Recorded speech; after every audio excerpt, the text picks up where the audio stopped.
மெரினாவில் கருணாநிதியை புதைக்கிறதுக்கு இடம் கொடுத்த எடப்பாடி பழனிசாமிக்கு நல்ல நன்றி உணர்வை ஸ்டாலின் இன்றைக்கி வந்து பதிவு செஞ்சுருக்கிறாரு. அதாவது அவங்க அப்பாவை புதைக்கிறதுக்கு மெரினாவில் இடம் கேட்டு எடப்பாடி பழனிசாமி அவர்கள் வீட்டில் ஸ்டாலின் குடும்பத்தோடு போய் கூப்பாடு போட்டு அழுததோட பின்வினைவாக நான் நேரடியாக கொடுத்தா அரசியல் ஆகிடும், அது உங்களுக்கு பாதிப்பை கிரியேட் பண்ணும், அதனால் நீங்கள் நீதிமன்றத்தை நாடி நாடின மாதிரி போகிற மாதிரி போங்க, அடிக்கிற மாதிரி அடிங்க, நான் ஊதுற மாதிரி ஊதுறேன், உங்கள் அப்பனுக்கு சுடுகாடு கொடுக்குறேன் அப்படின்ற அளவில் பேசி அனுப்புனதை ஊரே அறிந்த ரகசியம். இதையெல்லாம் மறந்தவராக, நன்றி இல்லாதவராக ஸ்டாலின் அவர்கள் உங்கள் வீட்டு படியடி எங்கள் அப்பாவை புதைக்கிறதுக்கு இடம் கேட்டு, ஆனால் நீங்கள் கருணையே காட்டல அப்படின்ற அளவு பதிவு செஞ்சுருக்கிறது கடும் குற்றம், பெரும் கொடுமையாக நம்ம பார்க்குறோம்.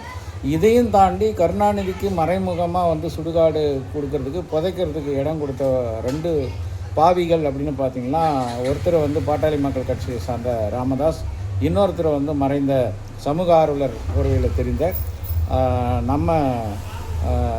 நமக்கெல்லாம் நல்லவராக தெரிந்த நம்மளுடைய டிராஃபிக் ராமசாமி.